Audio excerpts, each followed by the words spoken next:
Mas en cuanto al día aquel y a la hora, nadie sabe, ni los ángeles del cielo, sino el Padre solo. Con Mateo 24:36 seguimos adentrándonos en las pistas que nos dejó el Señor. Bienvenidos a La Iglesia que Ilumina, un podcast católico para los últimos tiempos. La iglesia que ilumina es la que arde. La iglesia que ilumina es la que arde en las ansias redentoras del corazón de Cristo. Hoy continuamos analizando el apasionante discurso escatológico de Jesús, que comenzamos en el anterior programa y te invitamos a escuchar si no lo has hecho todavía. También hablaremos del pecado más grave que se puede cometer, conoceremos una gran historia relacionada con el aborto y nos inspiraremos con el testimonio de un gran santo que llevó la fe donde dominaba el paganismo. Encomendamos el fruto de este programa con una oración.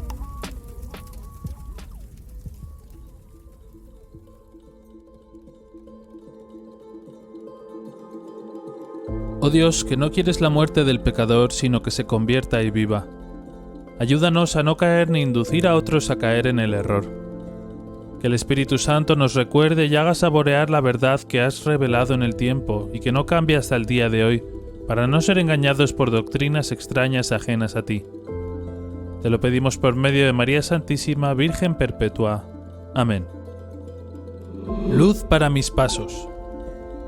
El discurso escatológico de Jesús, segunda parte.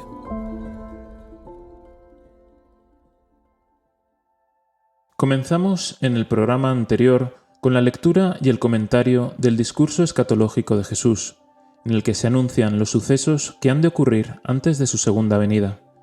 Y antes de retomar la lectura de esta segunda parte, vamos a recapitular los signos y señales que nuestro Señor indica.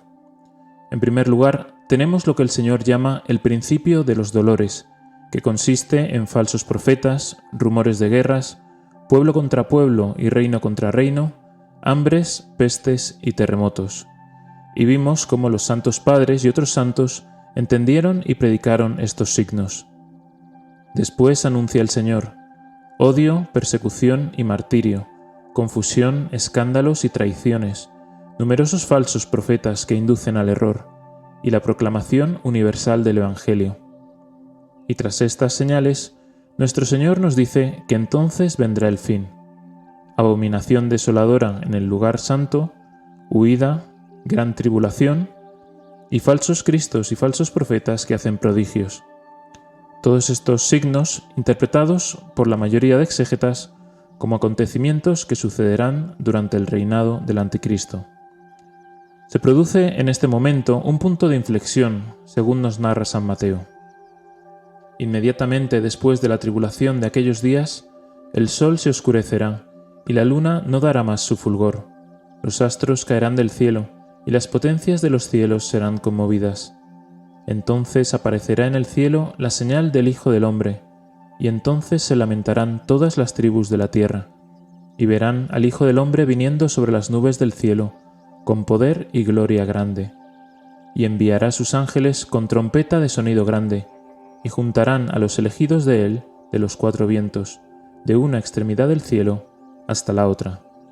Para entender este pasaje, citemos en primer lugar a San Juan Crisóstomo, que relaciona la tribulación de aquellos días a causa del Anticristo y de los falsos profetas, porque la tribulación será grande entonces, existiendo tantos engañadores. Un engaño que, según Orígenes, llegará a su fin cuando en el cielo aparezca la señal del Hijo del Hombre, para que los hombres de todas las tribus que no creyeron antes de la anunciada cristiandad, reconociéndola entonces por la señal aparecida, lloren y se lamenten de su ignorancia y de sus pecados. Sobre la caída de los astros, San Jerónimo y San Rábano relacionan esta cita con Isaías 30.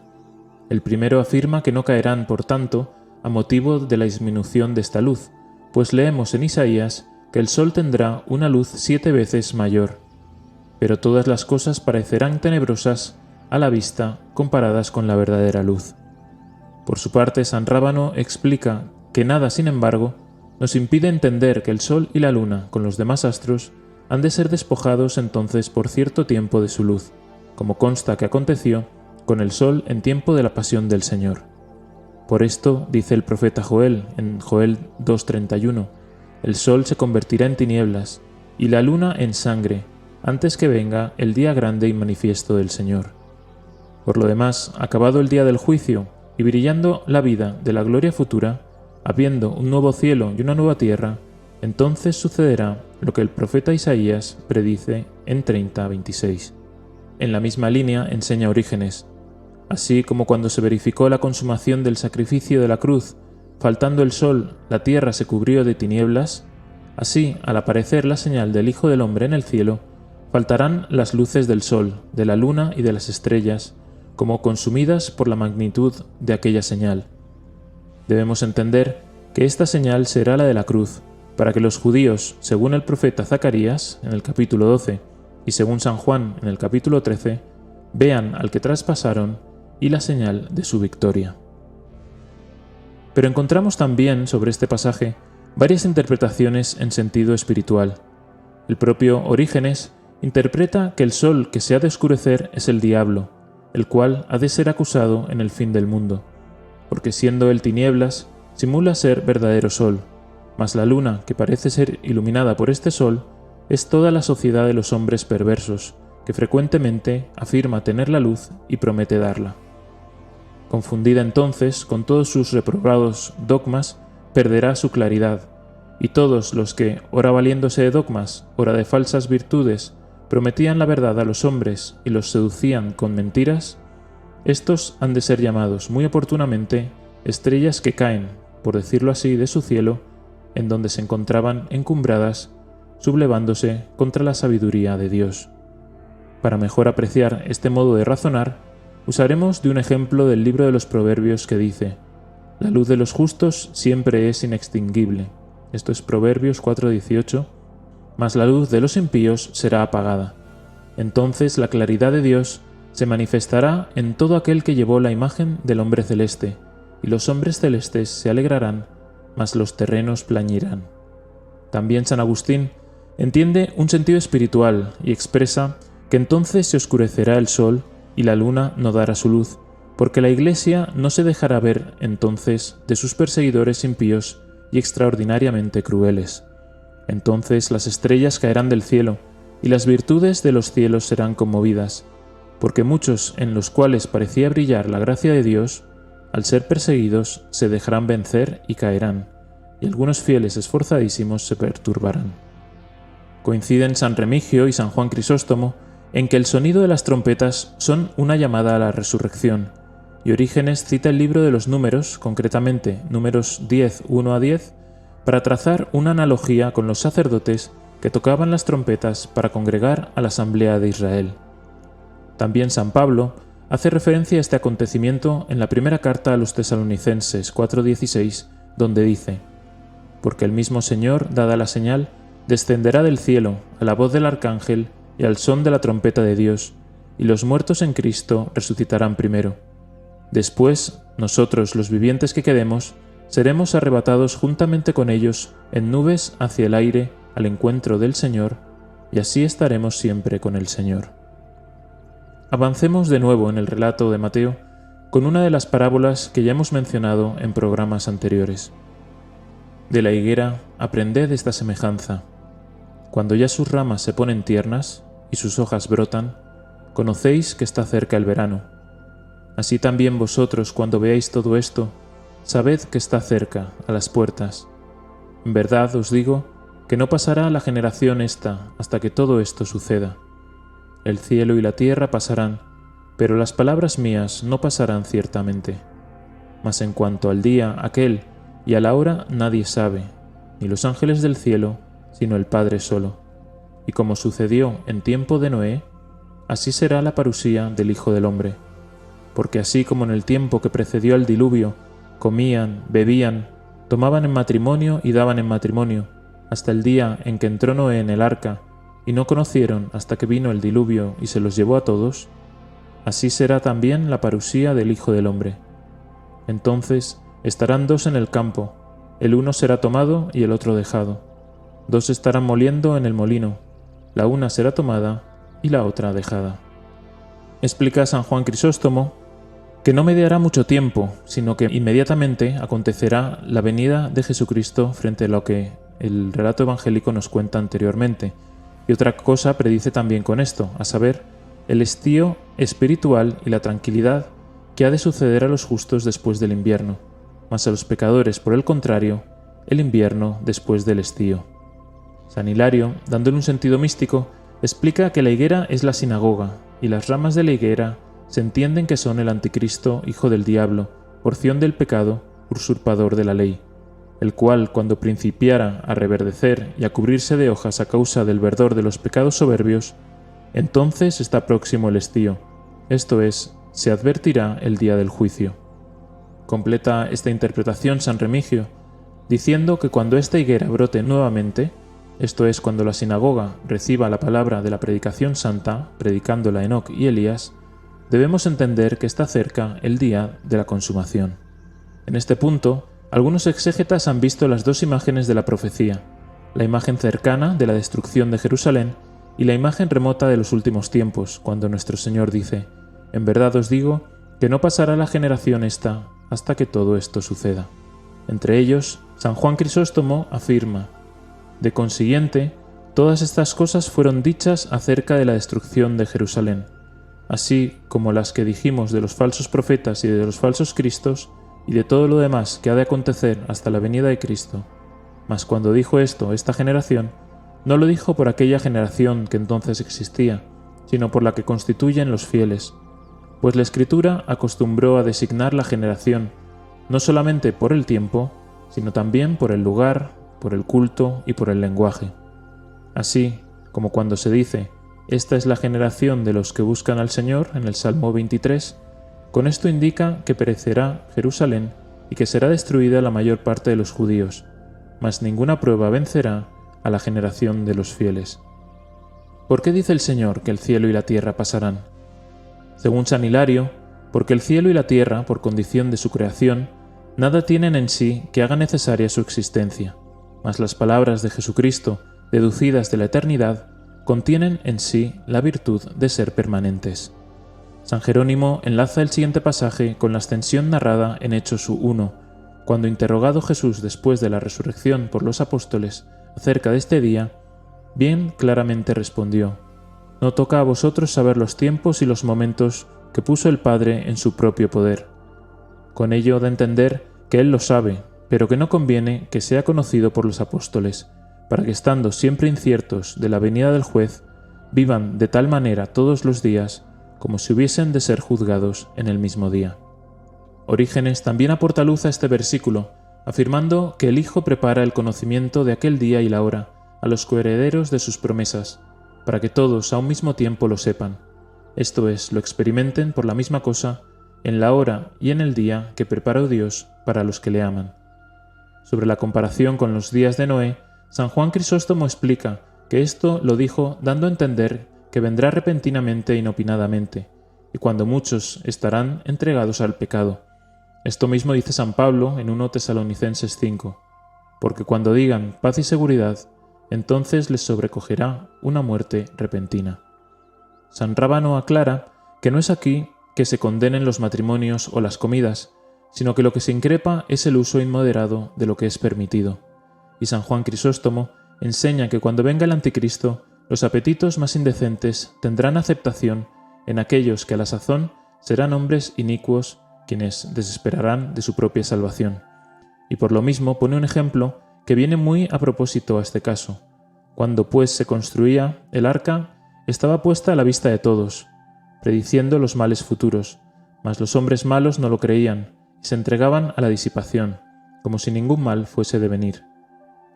Y dado que muchos no dan crédito a las cosas futuras, el ejemplo de las pasadas hace creíble lo que se predice.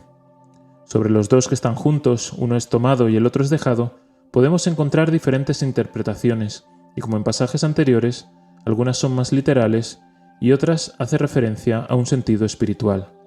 Veamos algunas de ellas. Para San Juan Crisóstomo, con estas palabras da a entender que serán tomados y dejados los siervos y los señores, los ociosos y los que trabajan. San Hilario argumenta que el día del Señor sorprenderá a dos en el campo, a saber, los dos pueblos de los fieles y de los infieles en el siglo, como en el trabajo de esta vida. Serán con todos separados, y el uno dejado y tomado el otro, en lo cual se da a conocer la separación de los fieles y los infieles. Porque al agravarse la ira de Dios, los escogidos se ocultarán en sus moradas, mas los pérfidos serán dejados para combustible del fuego del cielo. Lo mismo hay que decir respecto a los dos que muelen. La muela es la obra de la ley, mas porque una parte de los judíos, así como creyó por los apóstoles, ha de creer también por Elías y ha de ser justificada por la fe, por eso una parte será tomada por la misma fe, a causa de sus buenas obras, y la otra será dejada en el trabajo infructuoso de la ley, moliendo en vano, y no amasará el pan del manjar celestial. La interpretación de San Remigio lo vincula con los tres órdenes de la Iglesia. Por dos en el campo, el orden de los predicadores, a quienes se ha confiado el campo de la Iglesia. Por dos en el molino, el orden de los casados, que cuando por sus diversos cuidados son llamados ora a estos asuntos, ora a los otros, parece que llevan a su alrededor piedras de molino. Por dos en el lecho, el orden de los que guardan continencia, cuyo descanso es designado con el nombre de lecho. En estos órdenes están los buenos y los malos, los justos y los injustos, y de consiguiente, unos de ellos serán dejados y otros serán tomados. Leamos un poco más del discurso escatológico. Velad, pues no sabéis en qué día vendrá vuestro Señor. Comprended bien esto, porque si supiera el amo de la casa a qué hora de la noche el ladrón había de venir, velaría ciertamente y no dejaría horadar su casa. Por eso, también vosotros estad prontos, porque a la hora que no pensáis, vendrá el Hijo del Hombre. ¿Quién es, pues, el siervo fiel y prudente, a quien puso el Señor sobre su servidumbre, para darles el alimento a su tiempo?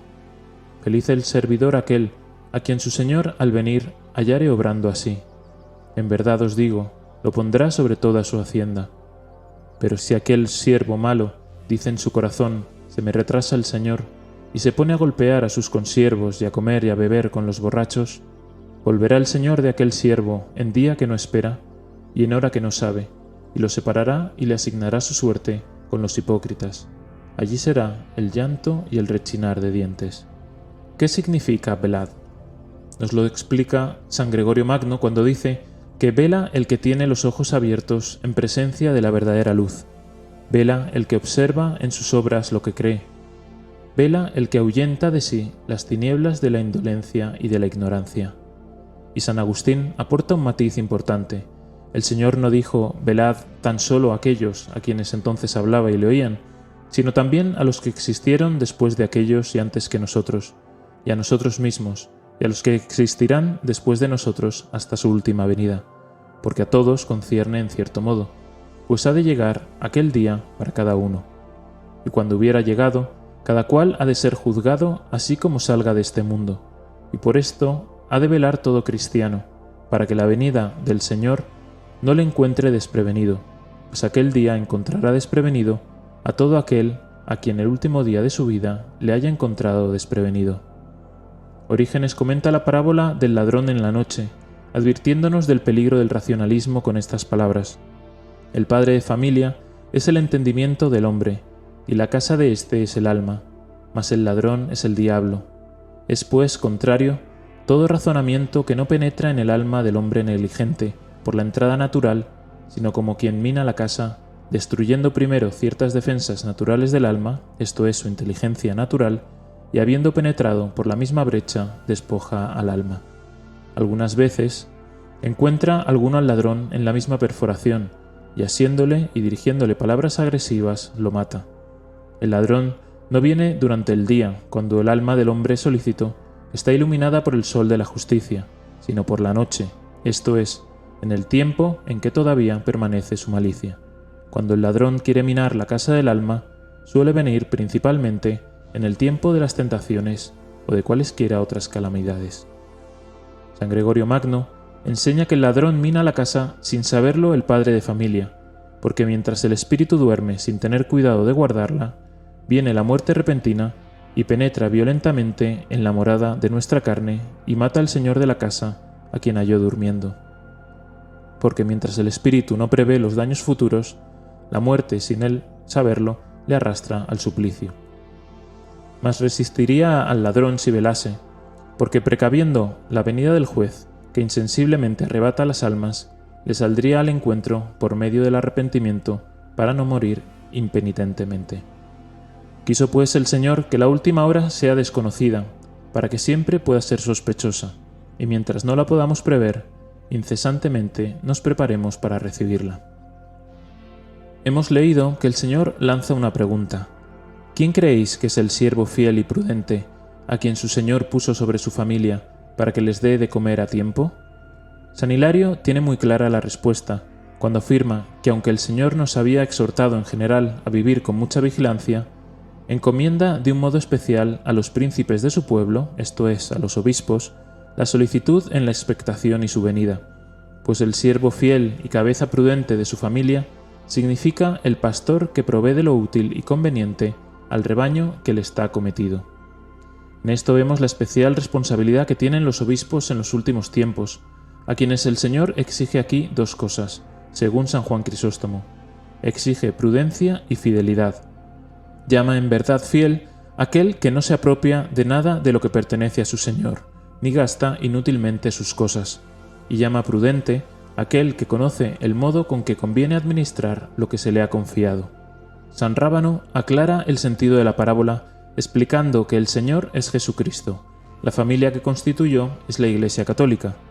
Difícil es, pues, encontrar en una sola persona la prudencia y fidelidad, pero no es imposible, porque no llamaría a Dios bendito al que no pudiera serlo, y lo es, según San Hilario, obedeciendo los preceptos de su Señor y dispensando con oportunidad a la familia el alimento de la doctrina y la palabra de vida eterna.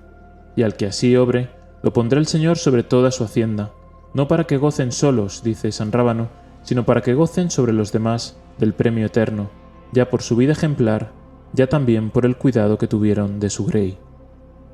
¿Qué pasará con ese siervo, con ese obispo que no actúe así? Orígenes afirma rotundo que peca contra Dios todo obispo que no administra como siervo, sino como dueño, y frecuentemente como amargo dueño que domina por la fuerza y no acoge a los indigentes, sino que se regala con los ebrios, y siempre se imagina que el Señor tardará en venir. Añade San Rábano que en sentido figurado puede también entenderse por maltrato de los consiervos la perversión de la conciencia de los débiles, con su palabra y su mal ejemplo. A estos los separará o dividirá, dependiendo de la traducción, el Señor.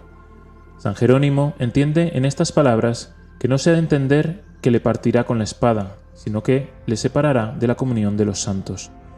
De nuevo, Orígenes puntualiza que serán divididos cuando su espíritu, esto es, su casa espiritual, vuelva al Dios que se la dio, y su alma con su cuerpo vaya al infierno.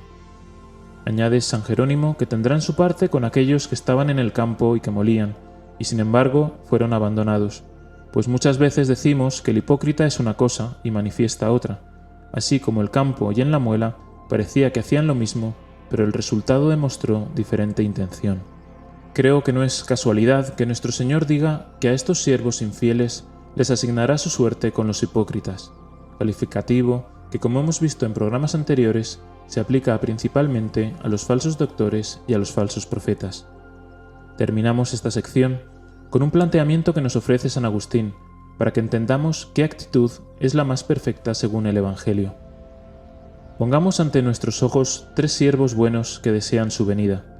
El primero dice que el Señor vendrá pronto, el segundo dice que vendrá más tarde, y el tercero confiesa su ignorancia sobre cuándo vendrá. El primero dice: vigilemos y oremos porque pronto vendrá el Señor. Dice el segundo: vigilemos porque esta vida es corta e incierta, aunque el Señor tarde en venir. Y dice el tercero: vigilemos porque es breve e incierta esta vida y no sabemos cuándo vendrá el Señor. Nos pregunta entonces San Agustín: ¿quién es el que dice lo que oímos decir en el Evangelio: vigilad porque no sabéis en qué hora vendrá el Señor? Todos los que tienen deseos del reino de Dios quieren y desean que sea verdad lo que piensa el primero, es decir, que venga el Señor pronto. Por consiguiente, si sucediere, se alegrarán con él el segundo y el tercero. Pero si no sucediere, es de temer que los que creían lo que había dicho el primero empiecen a pensar que la venida del Señor no solo tardará, sino que no se realizará.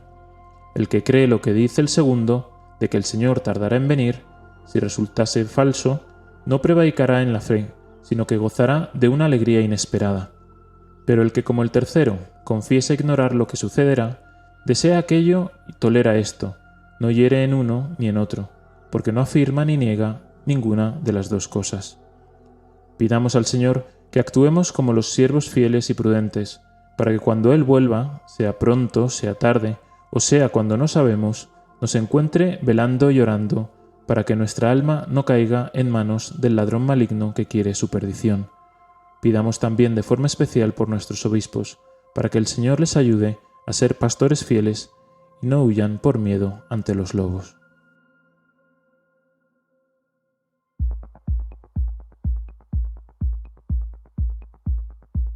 Iluminando lo escondido.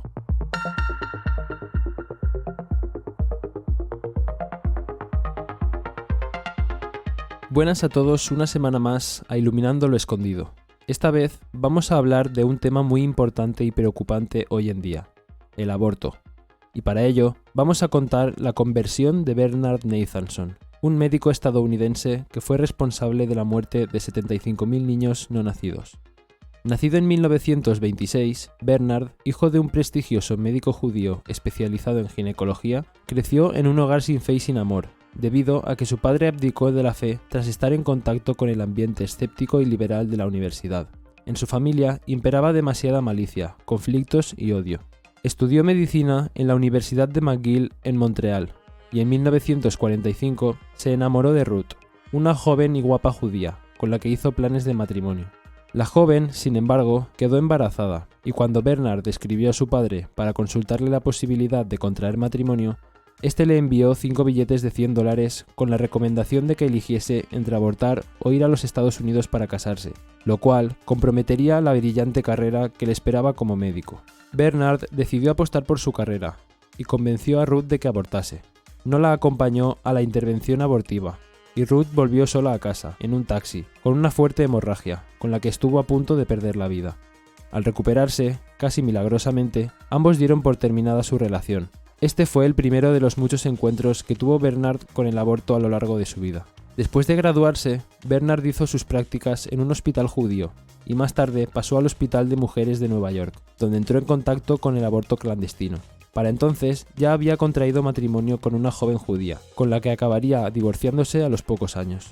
En esas circunstancias, Nathanson conoció a Larry Leider, un médico a quien solo le obsesionaba la idea de conseguir que la ley permitiese el aborto libre y barato. Para ello fundó, en 1969, la Liga de Acción Nacional por el Derecho al Aborto, una asociación que intentaba culpabilizar a la Iglesia por cada muerte que se producía en los abortos clandestinos. 2 años más tarde, Nathanson se involucró directamente en la práctica abortiva. Las primeras clínicas abortistas de Nueva York comenzaban a explotar el negocio de la muerte programada, y en muchos casos su personal carecía de licencia del Estado o de garantías mínimas de seguridad. Una clínica que estaba a punto de cerrar debido a esto fue relanzada por el mismo Nathanson. Se daba la paradoja increíble de que, mientras estuvo al frente de aquella clínica, en ese lugar había también un servicio de ginecología y obstetricia, es decir, se atendían partos normales al mismo tiempo que se practicaban abortos. Mientras tanto, Nathanson mantenía una intensa actividad para que la ley del aborto fuera ampliada, dando conferencias y reuniéndose con políticos y gobernantes de todo el país. Llevó a cabo en esta etapa más de 60.000 abortos, entre ellos el de un bebé que iba a tener él mismo con una mujer que no quería abortar, y a la que el propio Nathanson convenció de llevar a cabo la operación, hasta que finalmente, agotado, dimitió de su clínica. A partir de este momento, las cosas empezaron a cambiar. Dejó la clínica abortista y pasó a ser jefe de obstetricia del Hospital de St. Luke's. La nueva tecnología, el ultrasonido, hacía su primera aparición en el ámbito médico. El día en que Nathanson pudo observar el corazón del feto en los monitores electrónicos, comenzó a plantearse por primera vez qué era lo que estaban haciendo verdaderamente en la clínica. Decidió escribir un artículo sobre su experiencia con los ultrasonidos, reconociendo que en el feto había vida humana, y esto le hizo recibir amenazas de muerte, pero no cambió su opinión. Ya había llegado a la conclusión de que el aborto es un crimen. Nathanson dejó de realizar abortos, pero aún quedaba pendiente el camino de vuelta a Dios. Nathanson creció judío y durante muchos años se describía a sí mismo como un ateo judío. Una primera ayuda le vino de su admirado profesor universitario, el psiquiatra Carl Stern, que según decía el mismo Nathanson, poseía un secreto que él había buscado durante toda su vida, el secreto de la paz de Cristo. Por otra parte, el movimiento Provida le había proporcionado el primer testimonio vivo de la fe y el amor de Dios. En 1989 asistió a una acción de operación rescate en los alrededores de una clínica. El ambiente de los que allí se manifestaban pacíficamente en favor de la vida de los no nacidos le conmovió.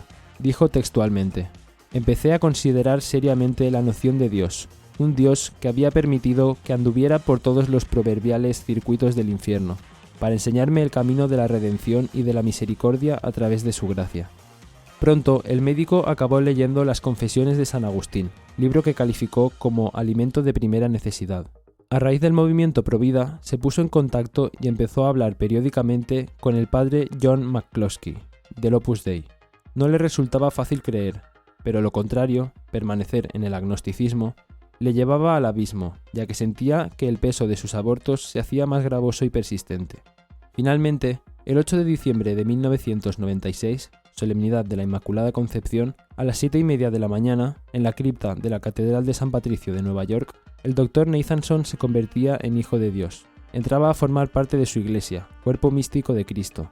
El cardenal John O'Connor le administró los sacramentos de bautismo, confirmación y comunión. Las palabras de Bernard Nathanson al final de la ceremonia fueron escuetas y directas. «No puedo decir lo agradecido que estoy ni la deuda tan impagable que tengo con todos aquellos que han rezado por mí durante todos los años en que me proclamé públicamente ateo. Han rezado tenaz y amorosamente por mí. Estoy totalmente convencido de que sus oraciones han sido escuchadas. Consiguieron de Dios lágrimas para mis ojos». Personalmente, me gustaría sacar 2 ideas de esta bonita historia. La primera es que todos, en mayor o menor parte, necesitamos el perdón de Dios y hemos de confiar en su infinita misericordia, que se derrama por todos los que estén dispuestos a arrepentirse de manera sincera, dejando atrás la vida de pecado. Muchas veces el demonio nos tienta, haciendo ver que nuestro pecado no tiene perdón, y nos intenta hundir en ese sentimiento de culpabilidad. Sin embargo, es en este momento donde más necesitamos acudir a Dios, que nos espera para recibirnos con los brazos abiertos y con su amor, para darnos la fuerza para no volver a pecar. La segunda idea es la responsabilidad que tenemos los cristianos de rezar por el prójimo, especialmente por los más grandes pecadores del mundo, ya que con nuestra intercesión, el Señor, a través de nuestra Madre Santísima, es capaz de llevar así incluso a aquellos que más alejados están de Dios. Le pedimos a Dios que derrame su preciosísima sangre en estos últimos tiempos sobre nosotros los pecadores, especialmente sobre aquellos que están alentando y realizando abortos, para que puedan convertirse e ir al cielo. Pedimos también por el cese del aborto en el mundo entero y por todos los niños no nacidos por esta causa. Así sea. Amén.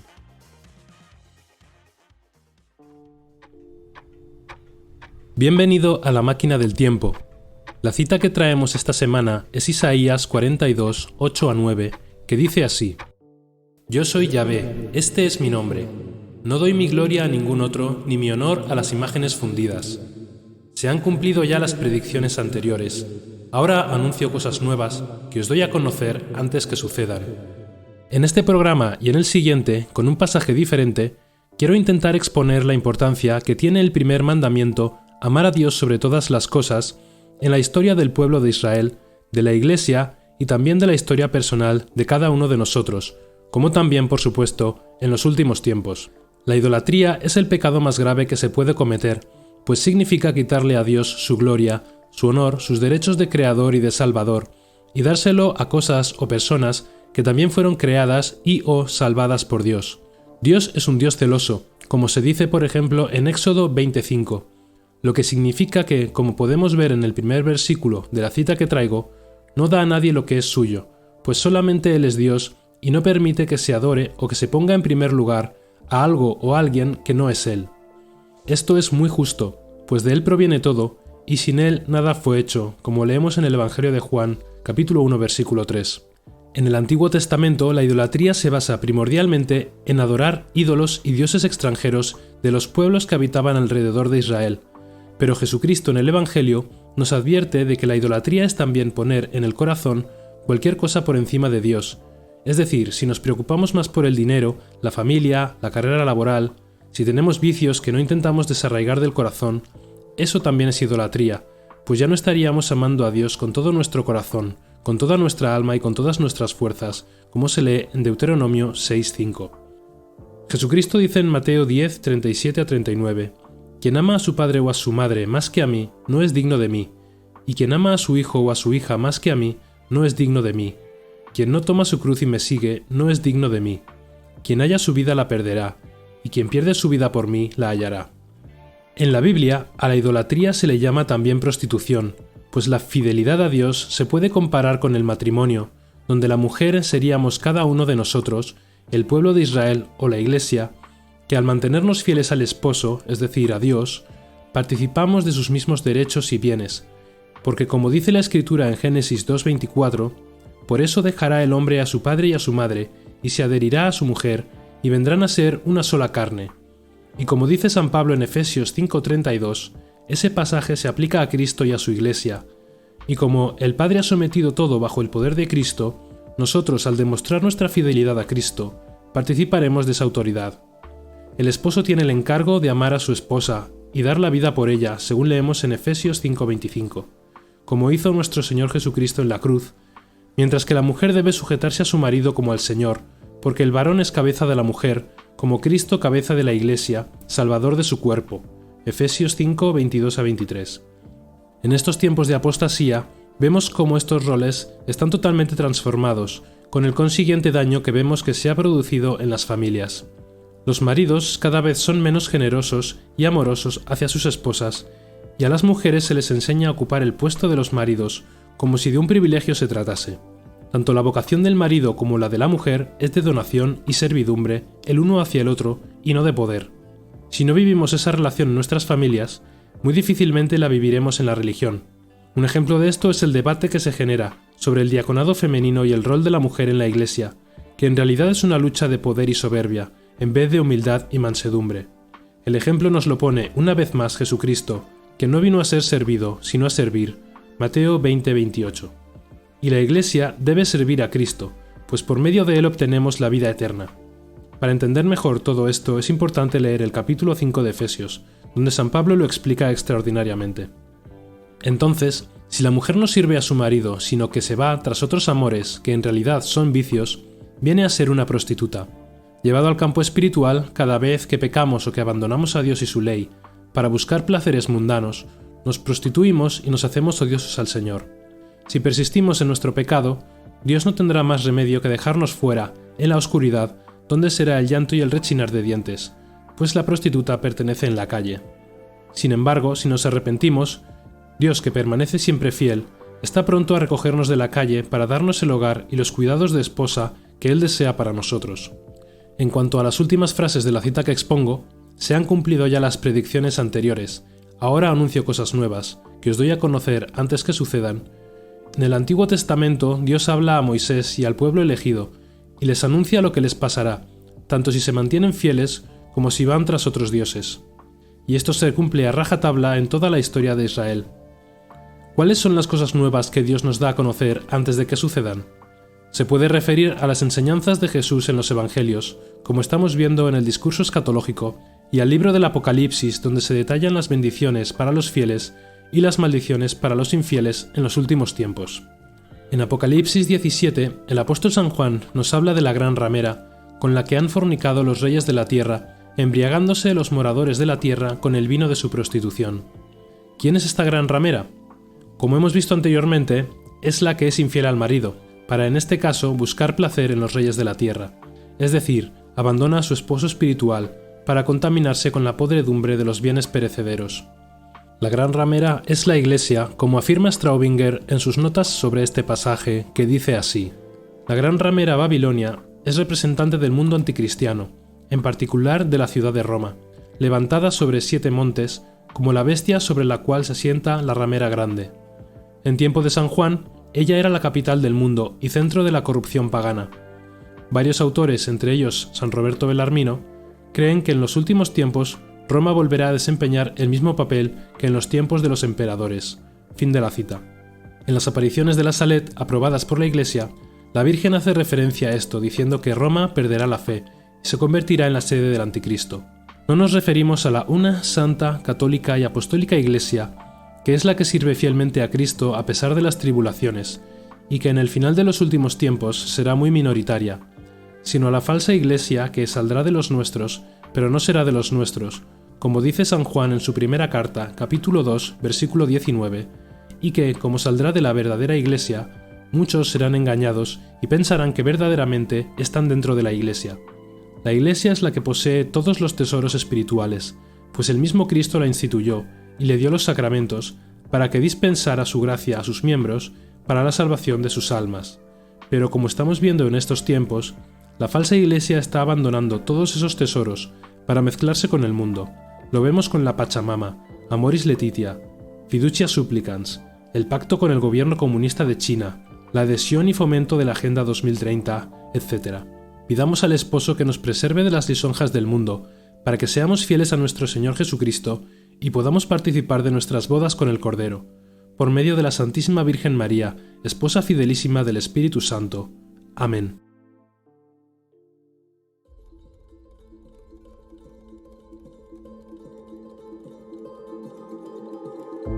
Llegamos al final de este programa y te damos las gracias por habernos escuchado. No olvides compartir este podcast con tus familiares y amigos y cualquier persona a la que le pueda ayudar. Puedes suscribirte a nuestro canal de YouTube y te esperamos con nuevos contenidos en laiglesiaqueilumina.com. Terminamos con la fuerza y entrega de un santo que supo dejarse trabajar por Dios para cumplir la misión de llevar la fe a un país entero. La verdad es una gracia que se nos da sin rogarla, pero el mérito consiste en acogerla, seguirla y guardarla. Por eso la verdad, que es la palabra, tiene doble filo cual espada, porque rechazarla es negar a Cristo, que es el único que nos salva. Todos los hombres tienen la ley moral escrita en sus corazones. Dios mismo la puso y a todos nos colma de gracias y bendiciones. Esto es cierto, pero hoy en día se usa como falso pretexto para no llevar la verdad a los que siguen otras religiones. Hoy se enardece con orgullo la libertad de culto y religión, pero la Iglesia es sacramento del mundo e igualar los cultos limita su acción. Está claro que evangelizar es mostrar la verdad sin imposición, pero la libertad es la capacidad de elegir el bien, no el derecho a promover el error. El patrón de Irlanda es hoy nuestro santo de verdad. San Patricio sabía que imitar a Jesús es la definición de santidad. Y si Cristo con sencillez usaba parábolas para explicar, él con un trébol explicaba a los irlandeses la Santísima Trinidad. Santos de verdad. Alrededor del año 403 en Escocia y con 16 años, Patricio cayó prisionero de piratas junto con otros jóvenes para ser vendido como esclavo a un pagano del norte de Irlanda, a quien sirvió cuidando ovejas. La divina providencia aprovechó este tiempo de esclavitud, de rudo trabajo y sufrimiento para espiritualizarlo, preparándolo para el futuro, ya que él mismo dijo que hasta entonces aún no conocía al verdadero Dios, queriendo decir que había vivido indiferente a los consejos y advertencias de la Iglesia. Así que Patricio, durante ese cautiverio, oraba de continuo durante el día y se retiraba a los bosques y montes, y fue creciendo en él el amor y temor de Dios, afirmando y afianzando su fe. Tras 6 años en Irlanda, el Señor le iluminó su voluntad. Huyó caminando más de 300 kilómetros hasta llegar a la costa y pudo subir a un barco con destino a Francia. En la travesía hubo grandes tormentas y tocaron tierra en un lugar deshabitado. Allí caminaron durante un mes sin encontrar a nadie y se agotaron sus provisiones. Instigado por los compañeros, Patricio oró al Señor y milagrosamente una piara de cerdos apareció, por lo que tuvieron comida en abundancia y pudieron reemprender el viaje. Una vez en Francia se ordenó sacerdote, pero Dios le tenía preparada una importante misión que le mostró a través de visiones y voces. Irlanda era su campo de trabajo para salvar almas. Consagrado obispo, partió a la tierra de su cautiverio, donde enérgicamente predicó, convirtió, construyó y combatió la herejía del pelagianismo y el fuerte paganismo de los druidas. Patricio confió en Dios, y así el Señor fue interviniendo milagrosamente para protegerle de las amenazas y ataques constantes a su vida.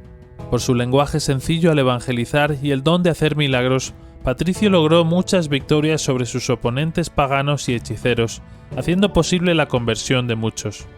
Decía el santo: A diario estoy a la espera de una muerte violenta, de ser robado, de que me secuestren para servir como esclavo, o de cualquier otra calamidad semejante. Pero más adelante agrega: me he puesto en manos del Dios de misericordia, del todopoderoso Señor que gobierna toda cosa. Y como dijo el profeta, deja tus cuidados con el Señor, y Él proveerá la manera de aliviarlos. Su incansable labor durante 30 años y su fortaleza de no permitir a los enemigos del catolicismo que propagaran por allí sus herejías fue una de las razones para que la fe no se apagara en Irlanda durante siglos hasta el día de hoy. Patricio murió el año 461 en la región donde había edificado su primera iglesia. Si su vida y fe se puede resumir, estas se encuentran escritas por él mismo así: sin cesar doy gracias a Dios que me mantuvo fiel el día de la prueba. Gracias a Él puedo hoy ofrecer con toda confianza a Cristo, quien me liberó de todas mis tribulaciones, el sacrificio de mi propia alma como víctima viva, y puedo decir: ¿quién soy yo y cuál es la excelencia de mi vocación, Señor, que me has revestido de tanta gracia divina? Tú me has concedido exultar de gozo entre los gentiles y proclamar por todas partes tu nombre, lo mismo en la prosperidad que en la adversidad. Tú me has hecho comprender que cuanto me sucede, lo mismo bueno que malo, he de recibirlo con idéntica disposición, dando gracias a Dios que me otorgó esta fe inconmovible y que constantemente me escucha.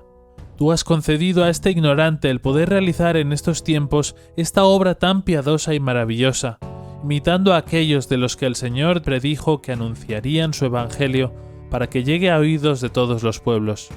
Dios me juzga digno de ello.